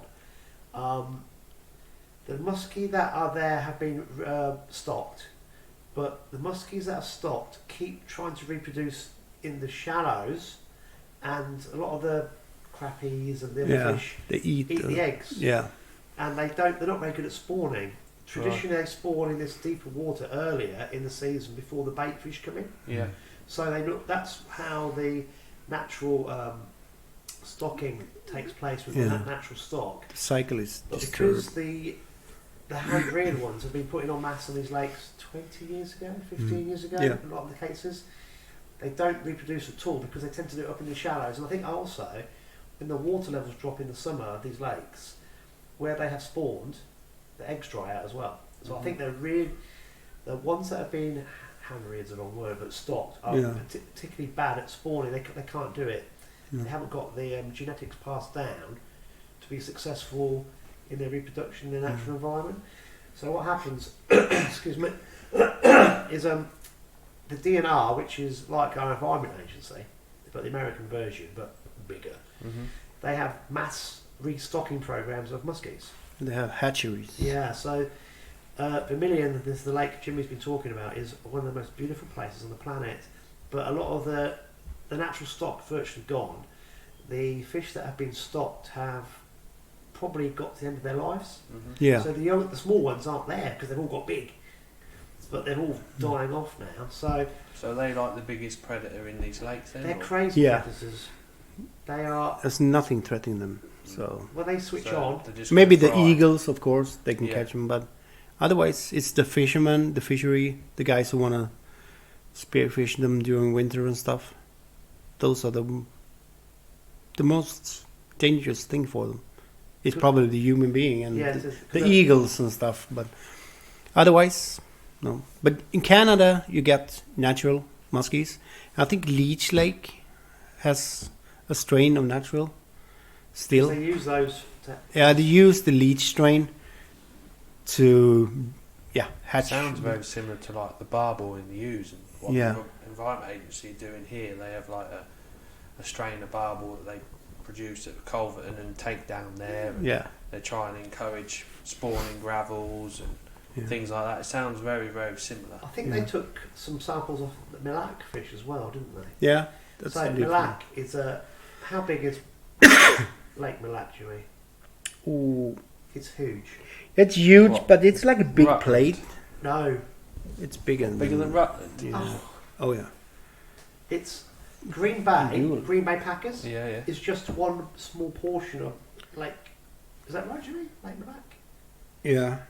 But this lake has Green Bay. Monstrous muskies in, and they. I know the DNR used a lot of that genetic strain to stock other lakes, and I think they used some of the genetic strain from Leech Lake as well. But the guys were telling me one of the natural stocks is a lot bigger and a bit more of a stockier build, and they can kind of tell which strain they've caught, which is amazing, really. They think, well, that one's come from so and so, whatever. But these lakes are, you never see anything like it in your life. They are absolutely monstrous. Jimmy's, I think, searching now. Yeah, I do. Yeah.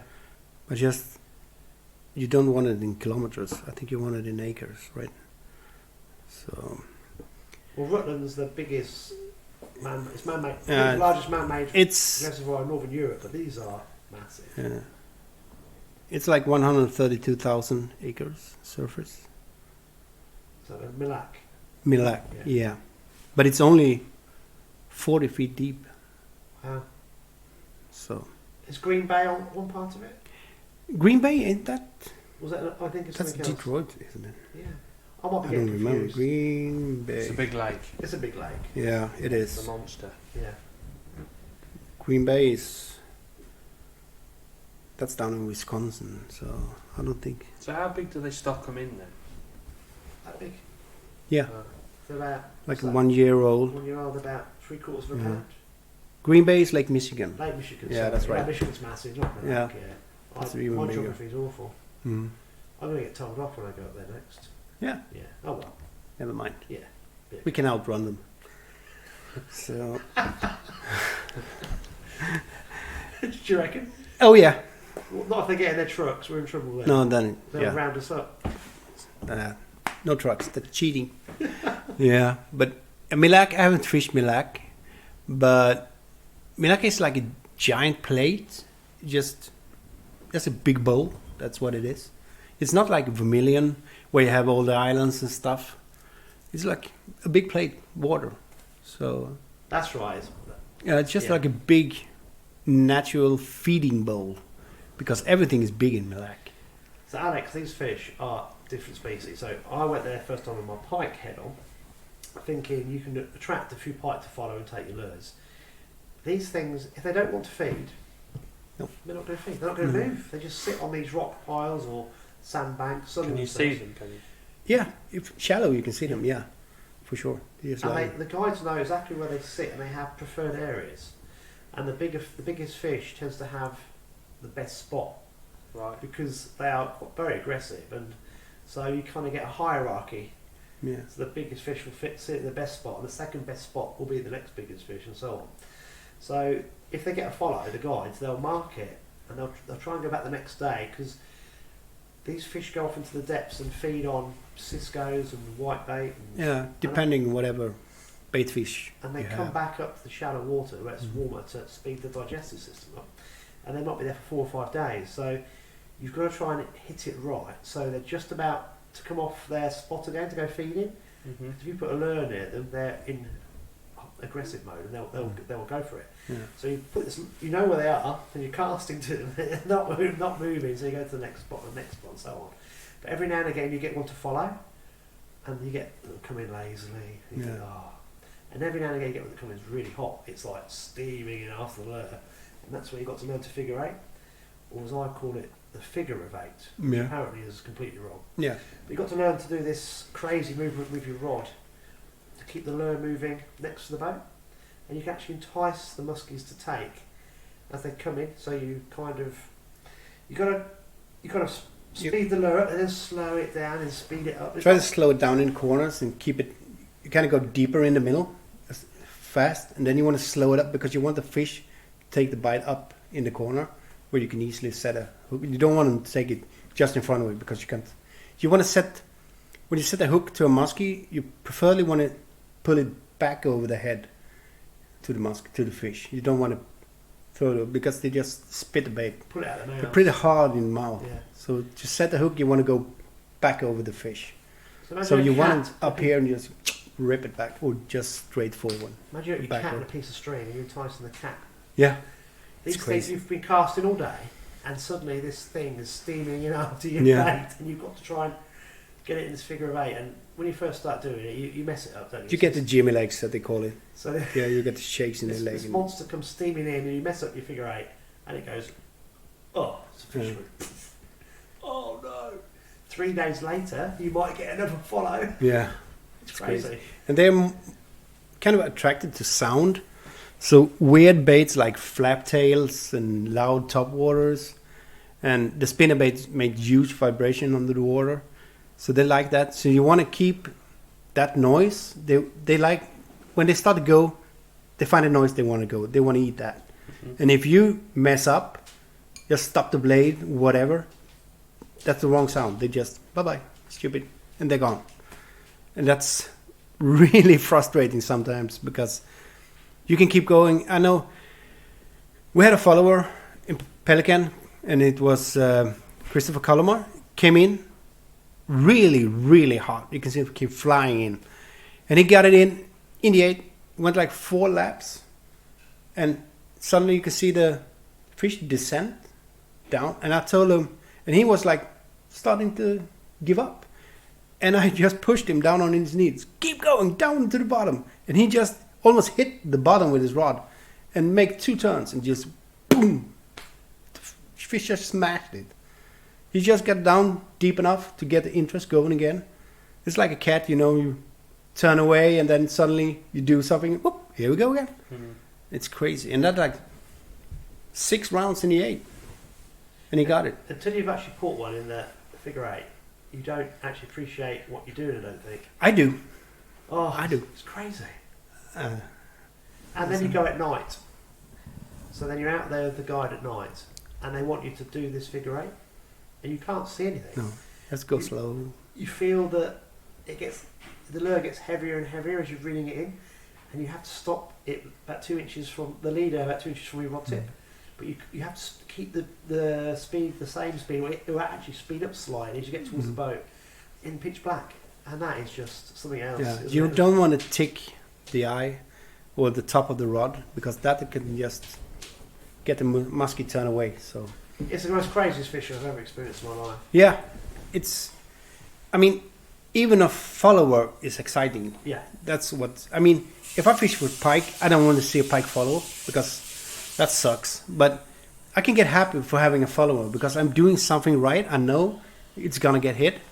And this year when I was there, I don't know, third or fourth day, something like that, we were at the restaurant having lunch with Matt Seifert, who I was fishing with.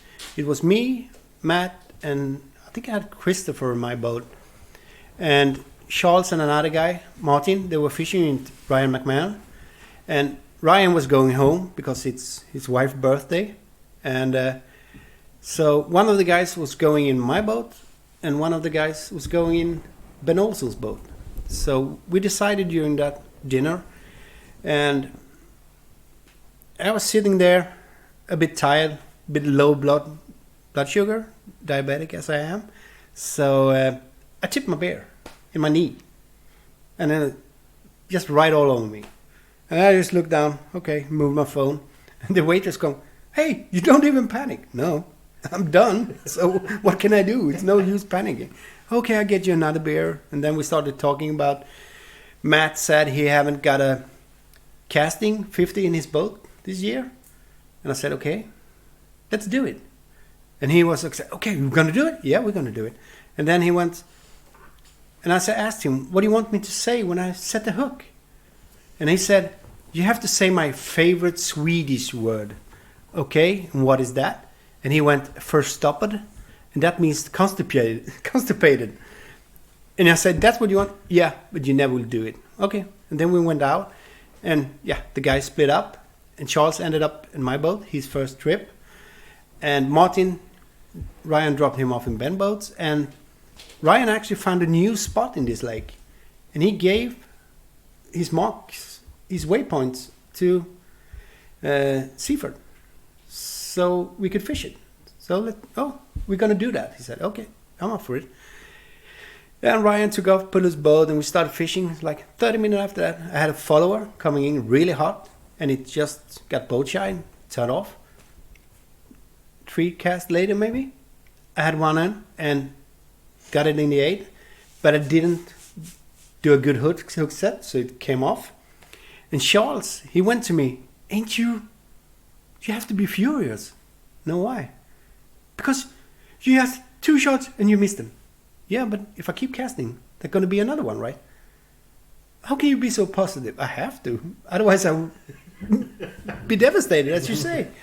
So 2 casts after that, I caught my 53.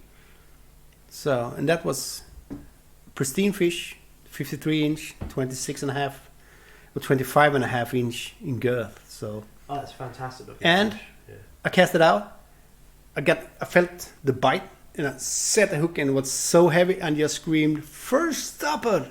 And Matt was standing there, you know how Matt is. What? Then he just cast himself over the net and threw his. And I said, "Just put it in there." I just reel right into it, and he just put the net in water. I just reel it, and I can hear, "Holy shit!" in nice words. That's what he said. And I said, "Is it okay?" "Yeah, I might end up on your ass." Because I said the one who gets me a 55 is going to get his face tattooed. So he was a bit nervous. So, but it was only 53. A sea fart on your backside. Yeah, been awesome. I can call him, "Hey, Seaford, I'm sitting on your face." Been awesome. I love to do that. Matt Seaford is one of the top guides over there. He's a brilliant guy, but a brilliant bloke as well. And when you get one on, this guy is genuinely over the moon, isn't he? Oh yeah. He's just so happy for you. It's incredible. And that's what I like about all of those guys, because they actually they really want you guys to catch a fish. Yeah. And it's not like they just get you out there, do some easy work, and take the money home. they really work hard, and they have this phone chain, like the gossip chain the old ladies have, texting each other. I got that, saw that on that and that, and that keep going all the time. You can hear bing bing, and did someone caught anything? No, just a hot bait. Okay, next one, ding ding, and you're like that. You have 4 boats, and you're just waiting for someone to catch a fish. And as I said before, if I don't catch a fish on my trips, because I caught, but there's pretty much always a new guy who haven't caught a fish. I want those guys to catch the fish. So, like in Vermilion 2017, I sat down with Ben Olsen for 2 hours, talking, smoking, and letting Eric just have power play. And Ben just said, Eric, let me know when you're tired. And he just kept driving the boat around, and Eric was casting. And we raised 6 fish over 50 that day. Wow. But no one wanted to connect, so that was it's awesome. It makes me happy. Even if it's a small muskie, at least it's a muskie. Oh, Because I had 243s this year, and yeah, they're not the biggest by any means, no. But Are you saying 43 pound or 43 inches? It's inches. Yeah, they measure everything. Or everything in inches. I had both these fish in the figure 8. Yeah. So you've worked hard. These fish have come in, and you've got to get that bit right. So that's quite fulfilling when you've got this fish to, and they speed up, and it is incredible. And it's so crazy because it's like slow motion in your head.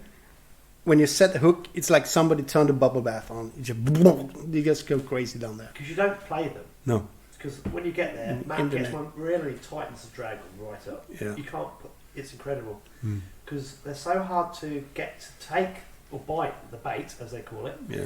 They don't want the many chance of them coming off, so you don't play them like we do over here on the drag or backwide. It's solid, and you just straight in the net. And they fight for their life, so they will kill themselves instead of getting up. So you have to really push them in. I can show you some pics later.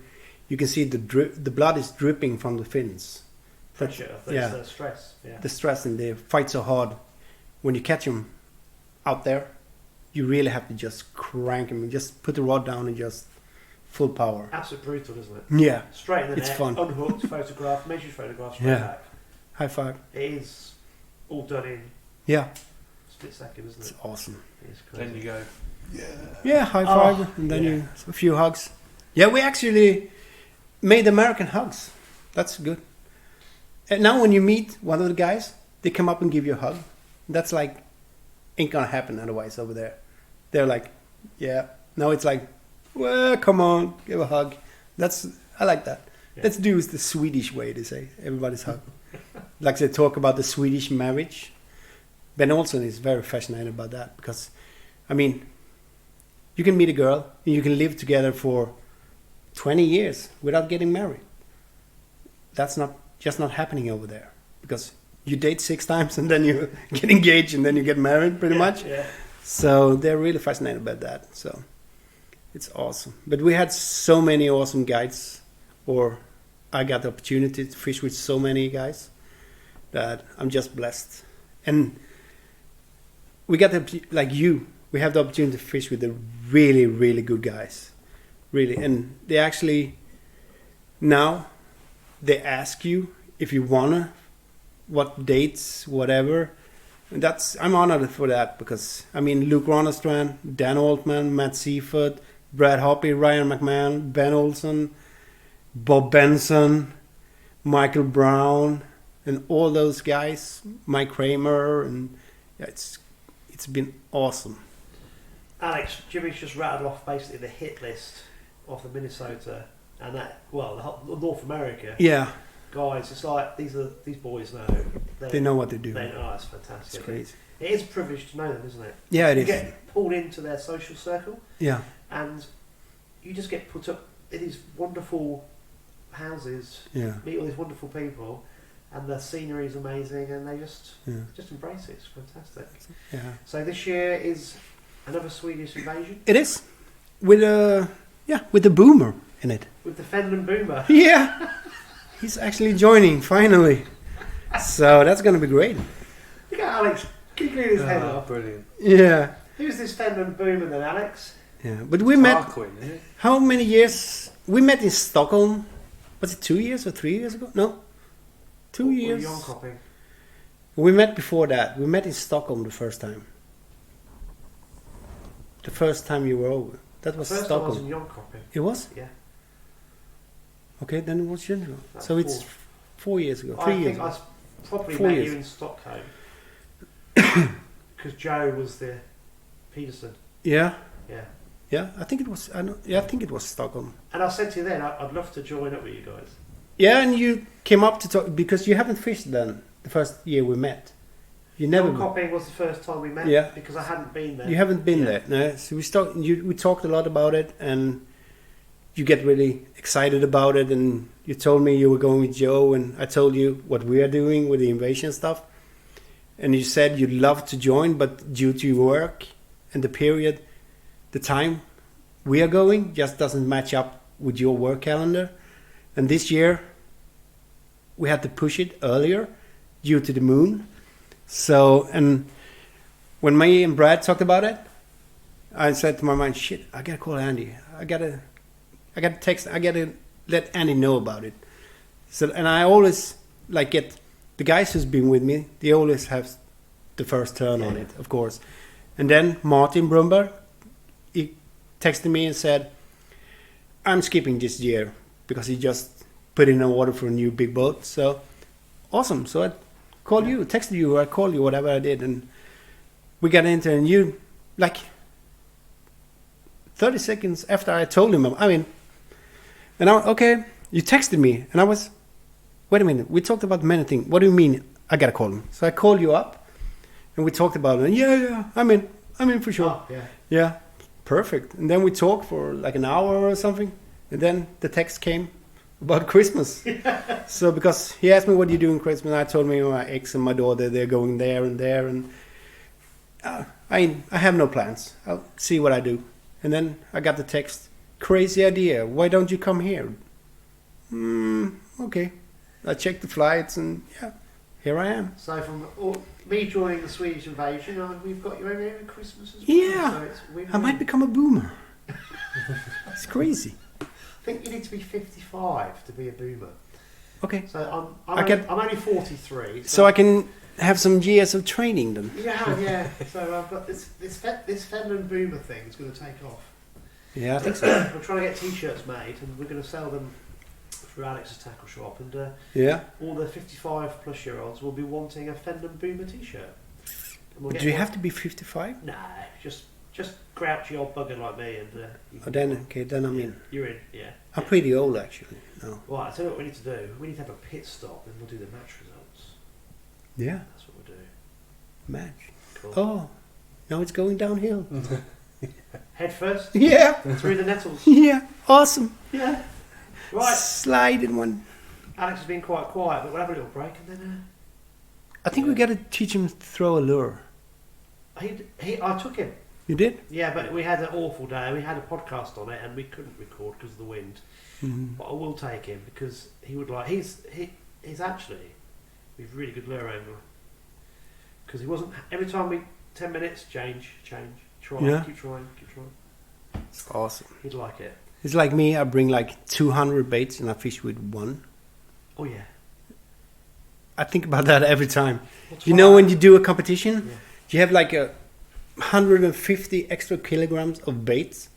Oh, tomorrow we're going to take so And the much gear. guides. It's ridiculous. I'll be Yeah. throwing the same bait all the time. Me too. Yeah. I don't know why. Because we can. You never know. Confidence. Yeah. Yeah, I know, but everybody say, I catch so much fish on that color. Of course, you feel confident. You fish that color. I have days like the motor rod. I have days I ain't gonna fish motor rod. I can't catch a motor rod. I cannot catch on motor rod. So I have days I put it aside, ain't gonna use it, and then I go through all the different colors, and then an hour left. Give me that motor rod. You gotta catch a fish. So, and I only had, I think in my boat since I bought it, I have 4 or 5 trips without a fish in the boat. So I want to keep it up. Yeah. So We need to do tomorrow. Right, we're going to have a pit stop, then we're back in 2 minutes. We need more cups of tea. Jimmy, we're going to astound you now with some very strange fishing that we do over here, and this is the No pike involved. no pike, no No musky. muskies. Okay, so I'm getting benched. But they haven't got teeth. Okay, Yeah. I'm out. Yeah. So Alex, over to you. Match results. Yeah, so it was the March Fair and Feather, which is still the biggest Christmas match in the country. I think he had about 105 booked on, which is a sellout. Each year we seem to lose a few pegs through different things, but there's 105 booked on, and I think 96 turned up, which is the biggest match of the country, especially with the weather, with the amount of rain we've had. It really did affect it. I mean, all the rain we've had in sort of the autumn and that hasn't affected the drains around here, but now the ground's saturated, just a little bit of rain and it's absolutely tramming through. So the key things was to avoid narrow pegs and try and find some pegs with a bit of slack, so people would sort of had a boat or trees and bends and stuff like that, caught a few fish. I mean, the weights, considering the conditions, were fantastic really. It just shows how many fish are in the drain. It was, I mean, I didn't have a very good match myself. Oh, I we don't have know if heard. we've covered this. Your but face we won't is still go on rather about it. swollen though. I mean, Yeah. are you going to get called Griffin this week? No. I think Jimmy, have you heard of the American show Family Guy? Yeah, yeah. you talked about him. One of Alex's nicknames is Griffin. Griffin, As in yeah. Peter Griffin. Yeah. I heard of the guy who was jumping on skis, but now you're doing downhill also. I didn't know that. Oh, Eddie the Eagle, yeah. Yeah, So Alex I knew about him, but I had never heard of Alex the downhill guy. But the no. nettle skier. Yeah, I seen him live now, so Yeah, he's going to be one of those cult heroes. yeah, he's talented. Yeah. Yeah. Good job it went on a security camera and it CCTV camera. You'd be framed in. That's a couple him. of He took a years. dive. Yeah. He took a dive in the match game. You shouldn't do it in the fishing. Just do it. Yeah. Did you drop your ground bait bowl in your rig? Yeah, lost half the ground bait down the bank, so the geese will be happy with that when they find that. Still can't feel my arms now for all the stinging nettle rashes I've got all over them, and all the mud as well. So yeah, we won't go into that. Just Anyway. picture it in front of me. So Lee Wright won the match. I can tell exactly what he's done because I've watched him most of the match. I was only 2 pegs away.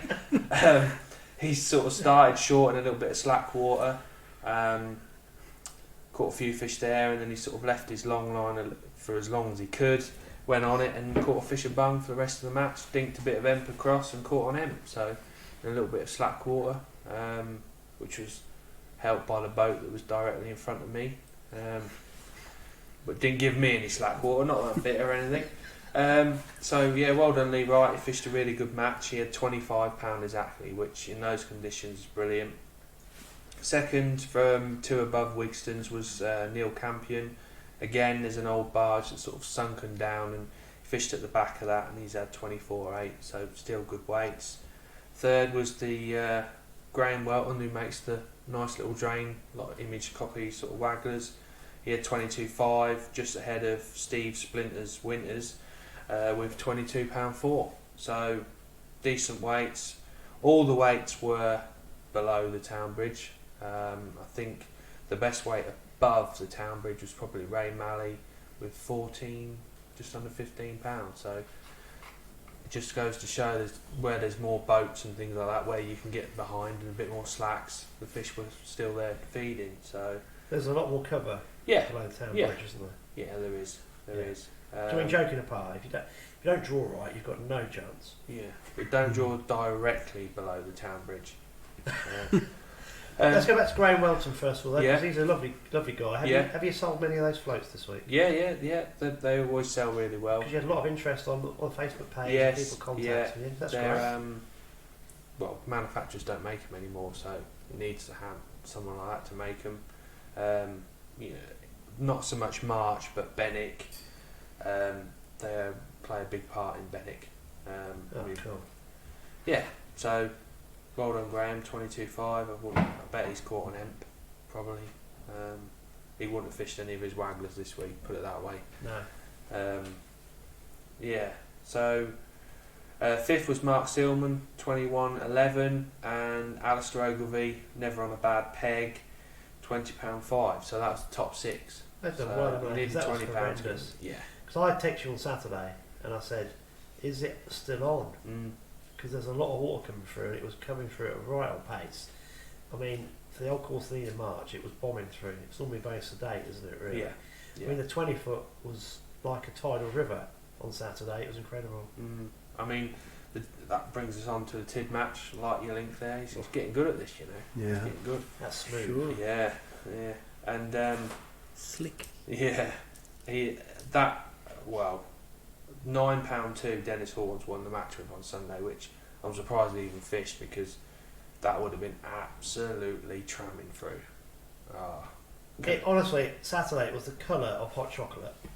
And the eddies it was producing as it was coming under the road bridge and then under the old railway bridge, past there, it did look like something out of the, off the River where Trent. arrows go through the concrete incredible. under the bridges. So the catch, they've done incredibly well because that looked horrendous. And Sunday it wouldn't have slowed down. No, it's still going today when we've been over it.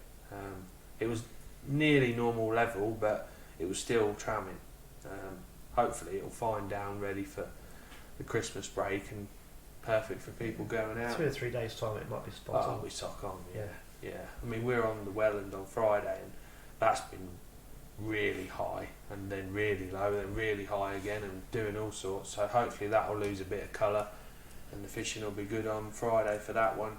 But yeah, Ian Benton was second with £4 and third was Little Fish Kilby with $3.15. So that just goes to show how the conditions have affected it.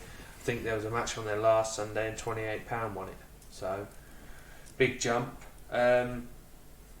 Wednesday's results. Your man Pete Emery won it with £18.6.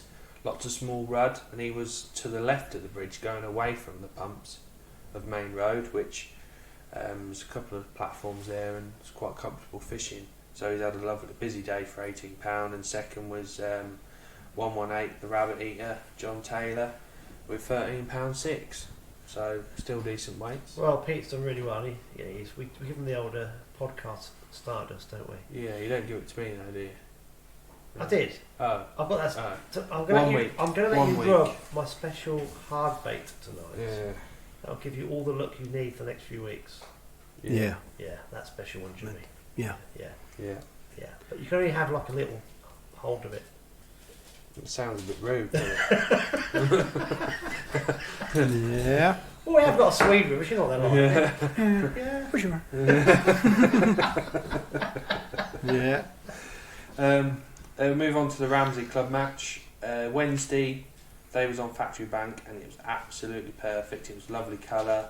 They fished the town end. Stu Cheatham won it with 21.4, which he caught on the seed, which is a bit of a seed specialist. Second from Peg 1 was Mick Smith with 19.12, and third was Keith, don't show us your teeth, with £19 as well. I'm not sure on the exact weight, but brilliant fishing. I think the lowest weight was like £12-13. Then obviously Thursday it rained, Friday it rained, Saturday it rained, and I see some pictures of Factory Bank on Saturday and it was probably 1.5 meters up. I've never seen it that high. Jimmy, this place is... How wide is it, Alex? As wide as this room. Yeah. Yeah. It's a ditch. Well, it is ditch, yeah. Yeah. That's what it is. But the fish Crazy. stack in there in the winter. Yeah. But 1.5 meters, 1.5 meters. Yeah, it was above where we sit, basically. It was coming up the grass bank. It's crazy. And Sunday they had their Christmas fur and feather booked for Ramsey, for Factory Bank. So Keith's rearranged it now to this Friday.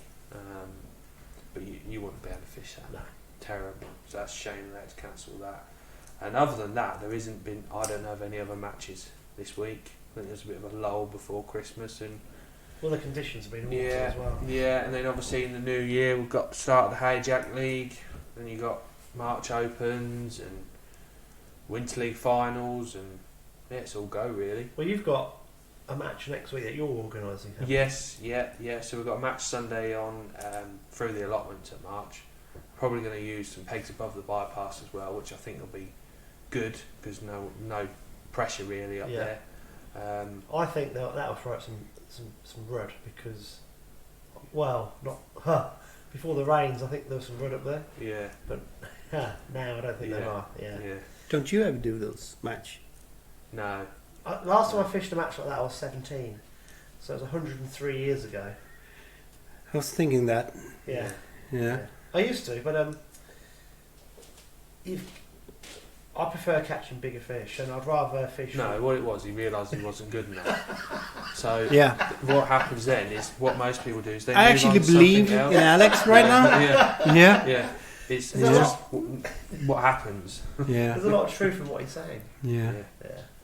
Nah, So if it hasn't got teeth, it's not worth catching, is it? Yeah, well, roach got teeth in it. They've all got Yeah, teeth back in there. it. They're not like there. Yeah. I'm just impressed how it's like so many of them. Oh, they're really And- good. The application of the skill they show Yeah. and the finesse with their tactics. Yeah. You can learn an awful lot for our Oh yeah. style Oh, yeah. fishing, looking Absolutely. at match anglers. Because I think sometimes we get a bit carried away with the, Yeah. the obvious things. Yeah. And we get single-minded for yeah, sure. definitely. I mean, yeah. I've been into the pike for so long, and as I told Alex, I went to Florida. That's totally different, and I never been a bait guy, and I know when you throw something out there, like a shrimp or whatever, you just don't know what you get. Yeah. It's crazy, Yeah. and yeah, I think we can That's learn fun. all aspects of the Yeah. Well, sport. yeah, surely if you learn how the bait fish feed and where they go, is going to tell you where the yeah, but it's the predators same are. as you're saying now.